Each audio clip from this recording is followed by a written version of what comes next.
Hey, Marin. Great to have you today on this friendly meeting to discuss about organic and paid social. And I think you're more patient about paid. I'm patient about both, but it's going to be interesting to jam with you. Yeah, thank you, man, for having me. I think we are kind of like doing a bit different services, but those are overlap quite a bit, especially in the recent world. So yeah, definitely looking forward to chat more about whitelisting influencers, creators, and how to actually prepare for Q4. Cool. Can you share a bit more about your experience and why you are the OG in paid media Yeah, in so this Twitter? thanks for putting the pressure on me. So yeah, basically, I'm doing Facebook ads for the past 7, 8 years now. I started as a freelancer, but soon joined Inspire agency. Started working as a junior media buyer, then advanced to mid to senior to head of performance. Currently partner at the same agency. We are a boutique agency focused on paid social. And yeah, Facebook is our bread and butter. That's what I breathe and live. Besides the agency, we have internal brand that we scaled to 15 million in our second year because we realized, okay, we know how to scale brands. Like, why not put our own money and create a brand? So that's definitely growing a bit more than what we expected. But yeah, I'm still the guy that likes to buy media, that likes to check other people ad accounts. So that's why I still do media buying. But as I said, we are keeping agency a boutique one. Yeah, it's by the way like 15 mil for the first year. It's just fascinating Second, numbers. second, sorry. Second year, even second, because I've been observed so many brands who are kind of like stuck in between 1 to 5 mil for years, and they cannot crack it down because either it's a churn or it's not too repeat. The transactions are not too repetitive. So like there are a lot of bottlenecks, how to make sure that your brand is going to be going from 7 figures to 8 figures. And I think this is the biggest problem that I've been observed for e-commerce businesses, how to get there to the length of 8 figures numbers. Do you have like any tips and tricks? Like why is that? Yeah, Why so it happened? there's definitely no silver bullet. And to be honest, as I said, like, we are also taken a bit how exponentially it grown. But I think it's a combination of things. So for example, we hired a full-time creative strategist. We onboarded 4 people into influencer team. Plus we have an agency that's doing seeding or gifting. We identified quickly what type of the videos are working for us, and we double down on that. We are relying on authorities. We made product better than anything on the market. Uh, we have great customer service. We have amazing packaging. So it's just not like, hey, like, I mean, I'm the media buyer and I'm just kind of like cherry on the top. But everything else that we did outside of the ad account had an amazing effect on me being able to produce results in the ad account. So as I said, like, it's definitely a combination of people, great product, and good marketing. Yeah, makes sense. But everything starts with a great product, right? So Definitely. if the Yeah. product is great, then you can do something with that. If the product is not that great, then you should be a genius marketer. You're still able to sell bad product. So many like examples out there. If you're a great marketer, but in that case, you should be genius. Yeah, uh, and then like ultimately you get to the point that like you have a product, you don't have a brand, and brand is something that values a bit more and also is valued by exactly. other people and perceived more, and especially when exiting. So it's important to have like multiple channels, multiple products, so you're not like one trick pony. You have like some success for a couple of months and then you're gone. That's a good point. And also you brought a good point about it's not only about paid media marketer. So it's not longer the game where the media buyer is the key person in the company. It's the combination of everything, right? So I remember just 5 years ago, it was vice versa. So media buyers were the kings. Basically, you need to make sure that they're going to be performing well, and the rest is kind of like, oh, it's a like game or bets. Like play with that. We'll see what it comes or not. But right now you're saying that yes, media buying is the scale, though without influencer gifting or without creative strategist or without this and that, it's almost impossible to achieve these results so fast. Getting to the $15 million brand within 2 years, it's almost impossible, right? With the media buying, just media buying right now. Yeah, exactly. So like when we started, like to be honest, like completely transparent, we launched our first product. We did not have much success. We revamp our website like to increase conversion rate. That did not help. Then like we launched our second product. That's we kind of like grown a bit. Then I still like we were just scraping content from like what people post, and like okay, we had like our co-founder doing like some instructions to the video editors. Like it was a hassle. Like, and me being like great media buyer, maybe this sounds like a bit me boasting on myself, but like I could not make results work. So like once we started doing all the other things, my media buying became easier. Obviously, like now we are on that level where media buying does make an impact, but in early stages, it's not media buying that's going to make a change. You need to have some other key things sorted. So I always say media buying is a cherry on the top, and bad media buying can hurt your results quite a bit if you're like on big level. But to get to the point, if you're doing just the basic stuff with testing multiple variations, proper scaling, proper ad account, excluding buyers, and like having the basis, then like actually creative is what makes what has a way bigger impact. Makes sense. And you're also starting with interesting thing that becoming more obvious and obvious. You're starting with a hiring great creative strategist. Can you elaborate more about the role of creative strategist in the life of the brand? I'm not saying Yeah. about media buyer. I'm saying like in the life of the brand right now. Yeah, so before we had creative strategist, it was me who was scouting through the other competitors' ads. It was me who was, suggesting to my video editor, hey, like take this footage from the creator, chop it up from 5th second to 13th second, like speed up this process a bit, and that was taking so much of my time. Then we had my co-founder like doing the instructions, and like we get something, then you have to review it, then you have to review it again, then you have to make creative variations. So it was taking so much of our time, while it was not actually something that we enjoyed, not actually something that like we had time to actually do. So when we onboarded a creative strategist, she offloaded so much of our time, and she's actually doing something better than what we were doing at that moment, because she's kind of like specialized in that. So that was definitely one of the biggest unlocks for us. So basically, she's doing all the research. She's coming up with the concepts. She's following the trends. She's making ads created to seasonality.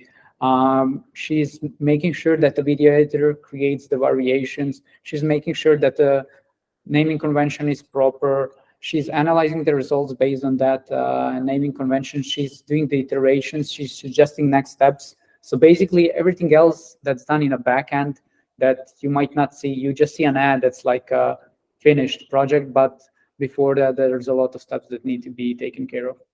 Yeah, makes sense. Yeah, we've been heard so often that the role of creative strategists right now is just critical in any organization, not only agencies but also brands themselves. And sometimes it's this role also not touching only paid marketing, but also starting touching organic marketing, the way how we're going to be delivering the message overall in our brand account, like or in earned media, right? So there are like so many multiple touch points that you need to take care, because if it's coming from paid media in one way, but it's not coming from organic media from different angle and different messages, so there is a misalignment that could be impact on the end performance.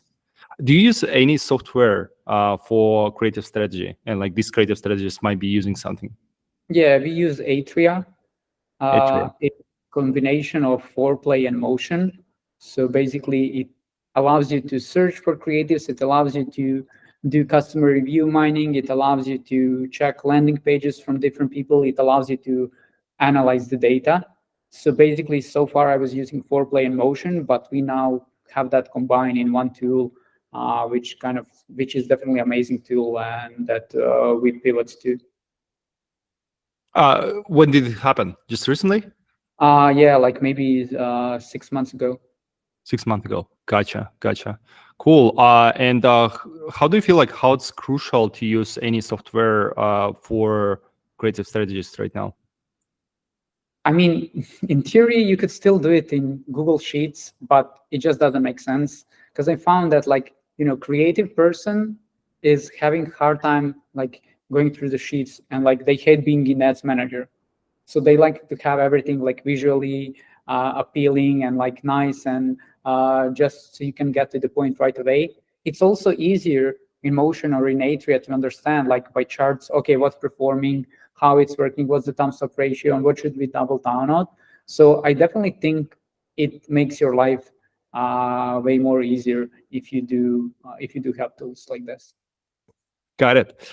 So media buyer, we understand that it's the cherry on the top and the person who brings the scale to the brand. Without media buying, it's really hard to scale. We have a few brands out there who are purely organic, like Mini Katana, because they are Nice. not allowed for media buying, right? And they are 8 figures brand, I believe Yeah, so. yeah, that's But unbelievable story. because it's not allowed, because they're selling weapons, right? So like it's not allowed to run media buyings. But again, it's so hard, and it's not difficult game to play. Though, like, okay, media buying, creative strategies. Who else you think it's really needed for the majority of the brands right now? Yeah, so I mean, creative strategies and media buyers are like, first one obviously depends whether you will have a someone in-house that's doing those creatives. So for example, we have 2 graphic designers and 2 video editors that are handling all of the stuff in-house. You can hire an agency that can support you. I'm not saying you cannot. At this point, it makes more sense that we have control over what we do, and then we have like quicker time to iterate and to create stuff. I would definitely also mention that currently we have 4 people in the influencer team, but it's because we realize that influencers are a huge part of our brand. Our product is aesthetic, it's appealing, it resonates with a lot of people that are into our niche. So we just double down on reaching out to small influencers, big influencers, TikTok, YouTube, like whatever. Basically, we are doubling down in all forces. We hired an agency that's helped us with seeding or gifting, but in terms of the paid collaboration or actually influencers acting as affiliates, we have a dedicated team that's doing that. Even for like a drop shipping store that I started with my girlfriend, like we are doing influencer outreach. So basically, I think it's definitely makes sense no matter what level you are, because it creates so many like free eyeballs on your brand, and you can like just give the product and get in exchange a lot of eyeballs on your product, maybe get some sales, potentially get that content to be run as an ad, which is then kind of double the threat, because you're just fueling something that worked organically, and there's a high chance something that worked organically would work as an ad. So it's definitely a no-brainer.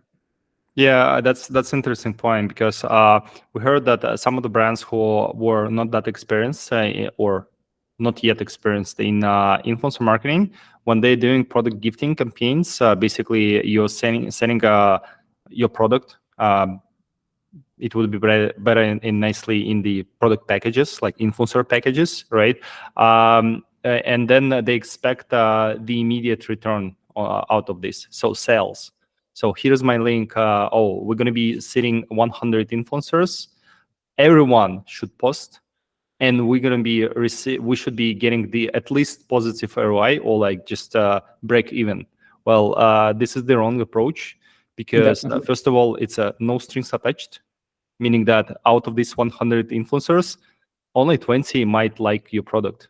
And that's actually solid result. It's a Yeah. market standard. Like 15-20% is if you achieve if you get there, you already have done a great job.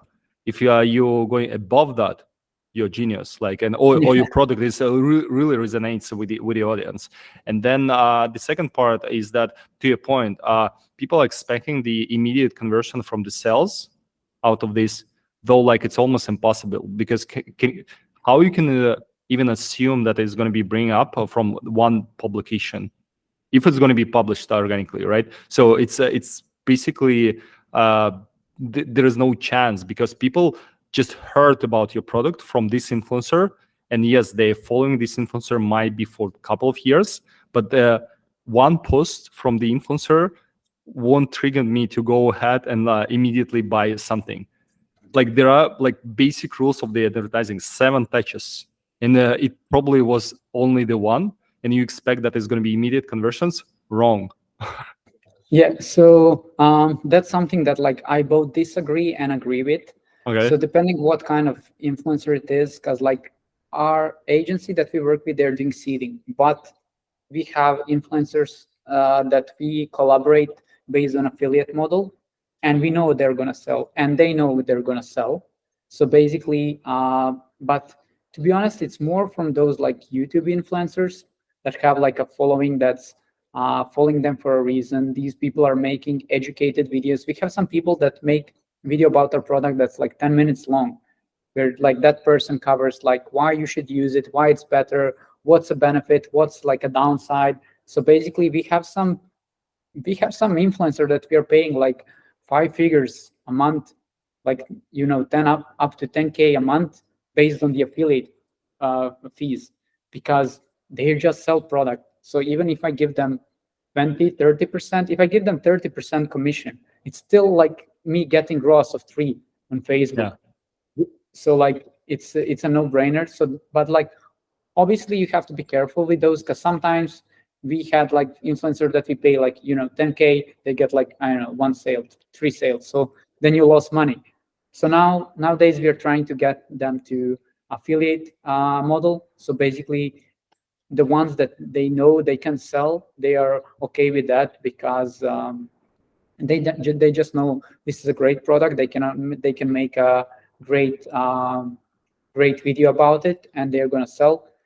To your point, I'm not sure whether these people that buy, whether they were already in the market, whether they already know about our product, and that video from influencer was a final push, or they just find out about the product from the influencer. That's something I cannot know, but we are definitely seeing some influencers that are giving us immediate returns. That's true. I'm not saying, don't get me wrong, like I'm not saying that the influencers are not conversing. We're all about influencers. So Yeah, Instance is a influencer platform, right? And we have seen a lot of success, and we're going to be touching a point about TikTok Shop, that is changing the game, right? Though at the same time, have you seen a lot of success with the gifting campaigns? And do you expect from the first publication yeah, immediate return? Right? that's Like something. that's Yeah, something. okay. I got you wrong. Yeah, so that's something that we are not. That is purely like brand or PR thing, like to get some more eyeballs. If we get a sale, great. But we know that at least we are fueling our middle of the funnel, because we are getting people that I cannot usually reach out with an ads. Like they're getting in our funnel through influencers, and then potentially they're going to convert because of my ad. Exactly, and I think this is the way how we explain about seeding campaigns. So, guys, you would be in find those people who are not paid to produce the content and maybe post that organically. You will see the people who genuinely loved your product. Yeah, Jump on a call, explain, convert them to your affiliates, or at least like people with whom you can collaborate and pay them like for just pay per post, because these people genuinely love your product for whatever reason, because they are yeah, not paid. exactly. This is number one. The second one, though, they produce the content, and to your point, so you are not wasting your money. So all of these 100 packages that you send to the creators, in return you will get 20-ish piece of the content. Yeah, Many of them not really usable for ads. yeah, Some of them really usable. And at least like in mashups, maybe not right away, it's a lot of editing, but at least a few points for mashups, you can repurpose that right away. And you get that not for free, okay, for the cost of the packages, which is way less if you're going to be go and hire UGC creators and professional content. So like in return, you're actually getting something, and you're getting something also as a knowledge, because some of these creators, they can say that, oh, I tried the product and actually it didn't work for me. I get, I don't know, like let's say it's a skincare brand and I got like different reactions on my skin, right? It's actually good. I mean, dissertation is not good, though. Like it's good for you in terms of the research, or like what kind of the people resonated with your product. Maybe it's female or male, if it's for both, right? So in that case, you're actually doing the market research in a way, working with the influencers. Yeah, I completely agree. I would just highlight that it's important. I think you're gonna agree with me that it's important to ask for usage right and not to repurpose the content without actually having consent from an influencer. 100%. 100%. This is so important. This is one of the parts that we actually resolving at Insense, because all content that have been produced and accepted from both sides, it's automatically provides you with a lifetime digital copyrights. So this is the kind of rule for the creators who are joining our vetted network of creators, and this is the kind of the benefit for advertisers using Insense. Otherwise, yes, you need to confirm that it's going to be, and it should be written confirm. It's not should be like in DM. Can I use your copyrights? Well, with this, yes. Good luck with the court, you know. So that's why it should be written consent. You need to send DocuSign and making sure that everything is fixed. And sometimes like a lot of back and forth. But yeah, 100%. It should be asked. Cool. So we had this touch point about influencer and how it's impactful for your brand. Let's talk about Q4 preparation, because for many brands, they haven't realized that Q4 already started. It's mid of August, but Q4 it's already started. And how do you prepare? Being in the shoes of agency, how you prepare your clients, and being in the shoes of the brand, how do you prepare for Q4? Yeah, so actually, it's pretty similar. I just do a bit more into detail stuff on the brand side. On the agency side, I support my clients with some suggestions based on my experience from previous Q4s and from our internal brand. But basically, I would say most important stuff are to know when you're going to start, when you're going to end. So basically, there are some brands that are starting like 1st of November. There are brands that are not advertising offers before Black Friday. There are some that start in the middle. So basically have your start and end date defined, have your offer defined. Those are two most important stuff. Then like on the back end, we have, okay, we need content, we need a team to be ready, we need banners that are going to be on the website, we need that offer communicated on the website, whether that's going to be an automatic discount code or people would have to enter the code, have your email campaigns ready. And then actually, in terms of the content, okay, start finding influencers and creators that are going to make content about that offer. So we need to have the offer. We need to have the product ready to them. We need to have script ready by them. So we can actually have enough time to get that content back, to edit it and to prepare it. But as I said, if you ask me about priority, what's the start date? What's the end date? What's the offer? Okay, and let's create some content about it. Got it. And how do you approach preparation of the content this year?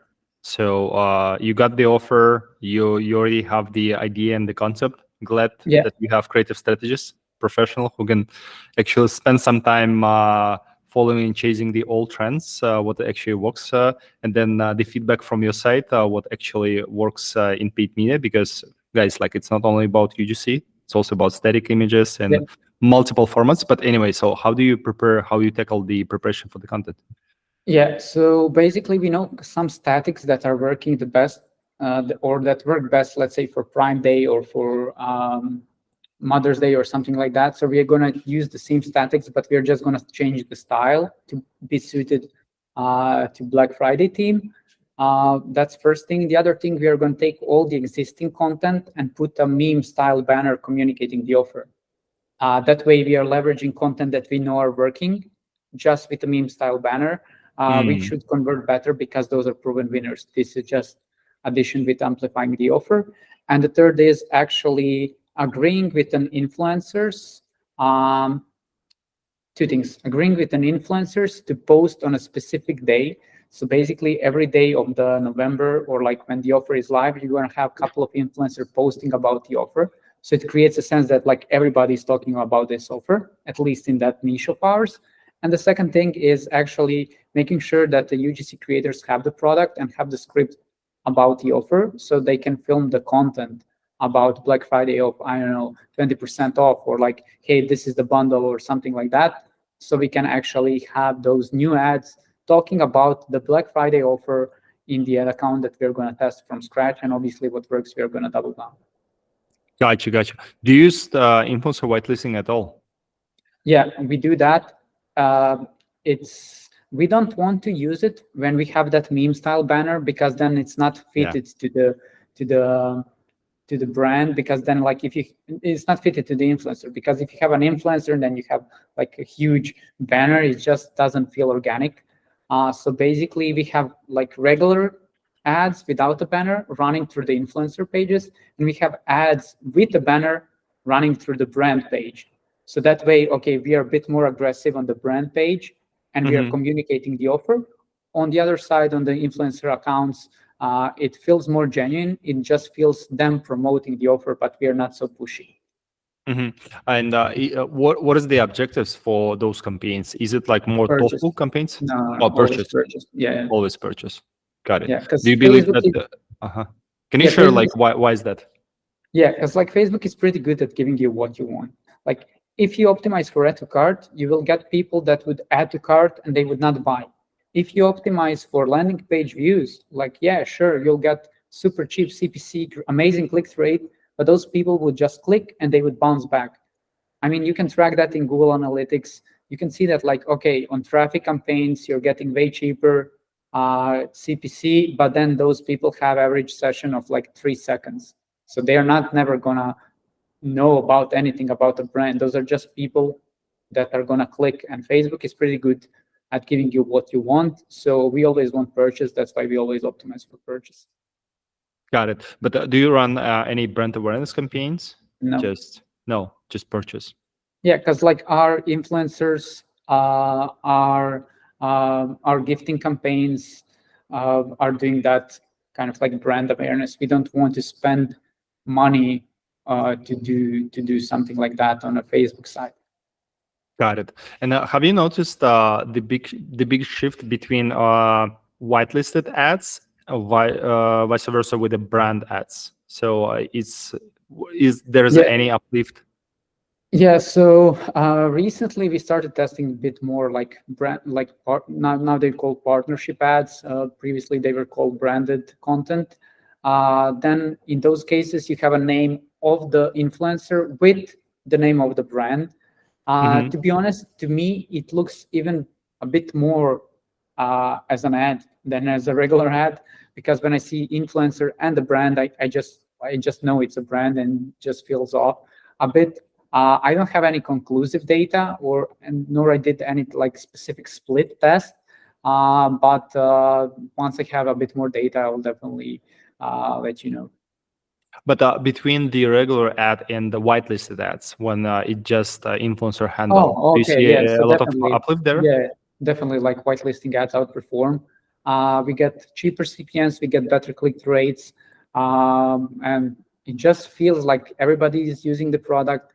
It feels a bit more genuine. You have to be careful not to have like aggressive ad copy or like talking about your product from like a brand perspective. We then adjust the ad copy to suit the influencer tone of voice, and it just like feels more genuine. And like it's not you promoting your product, it's someone else promoting your product, which always has a bigger impact on people. But fully under your control as a professional media buyer. Yeah, that's the way how we started the entire concept of whitelisted ads back in 2016, 2017. We were one of the couple of companies who started the concept, and I always remember me calling to influencers and literally explaining how to connect the Instagram page to Facebook page, and then sharing the access for us. it was like all manual. Then we automated everything and becoming the scaling. So we were and we are still one of the key companies in this whitelisted game. Though the reason why we also moved to partnership ads, it's because of we official partners of Meta. And there's a thing that for the whitelist that's as much as I would agree with you, so it's a more genuinely look like without like any brand mention. But unfortunately, this is the new FTC guidelines. In the US, it's like really important that FTC require you to disclose the partnership from the first second, the first view for what brand you delivering the message. So it's not longer about only sponsored or hashtag sponsor or ad. It's you need to disclose that it's paid by brand and what kind of the what brand. So that's why Meta launched this partnership ads. I think the execution of UX UI might be different, right? Because I would agree with you. So right now it's kind of like losing the idea, like why whitelisted ads perform like and performing so well, because it's not kind of showcasing immediately to you. So I think it would be way better if they're going to be changing from the influencer with name and then sponsored, from the influencer and then sponsored by some brand. You know, like in that case, you can kind of like, oh, it's sponsored. Yeah, I get it. But like it's coming from the influencer. Right now, it's coming from the influencer and brand. So that's why we actually provided this feedback to product team of Meta, Nice. but we'll see. Like we're not that impactful on the decision of Mark. But yeah, we'll see if it's anything is going to be changed. But yeah, we kind of like obliged to follow the guidelines from Meta, because it's been a really hard push last year where they were saying that, hey guys, like partnership ads is the future. Otherwise, it's going to be a lot of problems, not only for you, but like for us. And that's why they've been pushing. So we still have the whitelisted options, but again, like we're starting promoting heavily partnership ads just to be compliant with the platform, you know? Yeah, I have a couple of brands pushing partnership ads, so that's definitely aligned with what you mentioned. Yeah, so Meta is don't want to mess up with FTC, and FTC is the organization that you don't want to mess up at all. Yeah, definitely. Anyway, that's cool. So how about like doing the following? I can share you with our formula. I can share my screen with the formula for success in Q4, the way how we explaining that, and you're gonna challenge that, or you're gonna be saying that, hey guys, like this is actually what we're doing also, or it's a bullshit. Anyway, so and just to remind to the audience, like every other brand is different. So there is no silver bullet, and there is no magic. Like for instance, Mini Katana, they are not doing any paid marketing because they are not allowed. So that's why, and they still one of the best in there. But anyway, so that's the way how we kind of explain the formula for success in Q4.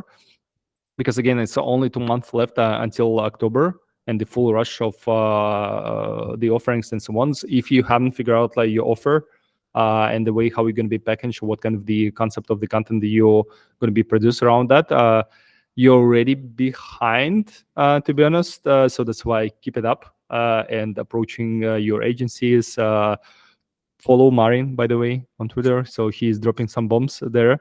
But yeah, so the way how we're explaining that, and that's our view, because right now creator marketing is not longer the game of organic or paid, but it's about both, right? So we're saying that combine organic social plus paid social, and it's everything starting with excuse me, both organic social and paid socials. So basically for the paid socials, the way how we can approach influencers is definitely about UGC production. And you can take a look at what performed in the past, what actually works with your competitors. So doing your own research. So my friends at Foreplay. So Zach is a big friend, so that's why I'm going to be promoting him, Foreplay.co. But actually, there are like some tools out there that you can take a look on what's actually performing and what's been using just to get the inspiration. But we recommend to start UGC production right now. So you already have the offer, but then keep in mind that even with the professional UGC creators that you are working, it's still will take some time to deliver the product to them and to make sure that they're going to be delivering a few like the proper content with a few revisions and so on. So that's why it's really important to start doing that right now. So it's August and September, just to making sure that you have built a creative library around UGC. And again, UGC is not the only concept that you should be producing. And then basically in September, October is creative testing, and November is a full launch what have been performed. And then organic social and TikTok Shop is for the list for the last part. So for the organic social, the way how we're approaching, the way what we're recommending, it's definitely about seeding or gifting campaigns. So hiring creators and sending the products, getting the content, and getting the buzz around that. This is really important to start building right now and continuing doing that in October and November, even though. And then in that case, you can build a roster of influencers who perform, and then whitelist the most beneficial in November with the biggest push, all right, with a meta whitelisting ads or Spark ads. So this is the like really important, but also for the organic social, we're saying that you need to produce the content for your own brand account, because many paid media marketers, they haven't realized that the conversion is actually, or brand owners, the conversion is also happening when I see the ad and then I'm going to the brand account, I click there, and I want to see that, oh, this brand account actually have some followers, and the recent post wasn't like 2 years ago. No, it was like just yesterday, and content should be, like buzzy or fun or whatever, like whatever like your brand would be would love to drive there, but it shouldn't be like these square pictures from the 10 years ago for Instagram. So it's just like it's outdated. It's not that helps me to make decision and buy and purchase something from the ad. So that's why it's a combination of both. So organic, it's definitely creating the buzz, but then organic, it's also about your own brand account. And for that, you can work with creators and produce the content or repurpose this content that have been produced for ads in your own account. But then like for the paid social, again, like UGC production right now, and then what actually performs really well, you're going to be boosting that in November with the whitelisted ads as well. So that is our approach. TikTok Shop, let's leave it beyond this conversation, because again, TikTok Shop is fairly new. It's we can have a touch base. So what would be your challenge or recommendation for this general approach for general e-commerce brand? Yeah, so I would say that like most people will still rely on paid social only, just because it's easier. It's hard to get some traction organically, unless you're like a mini Katana or some brand that like is good at making organic content and going viral. But we definitely are seeing that switch, that like it's nowhere near what we were like 5 years ago, when like a lot of brands like had like 3 likes on their page and they scale like to multiple 7-8 figures just via paid ads. That organic part is definitely becoming more and more important, and we can definitely see the brands that are investing into their organic definitely have better results on their paid. In terms of the production, yeah, definitely you need to start sourcing your creators and providing them script as of now. And definitely I'm a biggest fan of like amplifying what's working organically on a paid side, either with like whitelisting or Spark ads. So I thought I would have like some bigger objections, but I'm definitely aligned with this. Got it. Do you have like any recommendations out of this scope? Maybe something in addition to creator marketing? Yeah, so I would definitely say that like whenever you have a content from a creator, that you always tell them, hey, can you make me 2-3 different hooks, just so I can maximize my chances of finding a winning creative. Just because launching a one ad, in my eyes, is a hit or miss approach, because you're forcing Facebook to spend money on that. So whenever we have a creator, we tell them to create at least 3 at least 3 different hooks. What's important to mention the product, especially for this like holiday season, it's important to mention the product within first couple of seconds, either product or the offer, because that's a period that people don't care much about. Like, hey, how it works, blah, blah, blah. They're already in the market. They know what they want to buy. They're just like looking at the best deal or the ones with biggest discount or the ones with the biggest USP. So definitely highlight either your product or the offer in the first couple of seconds. Makes sense. Makes sense. Yeah, I think like multiple hooks and CTAs is really important right now, and also producing the B-rolls.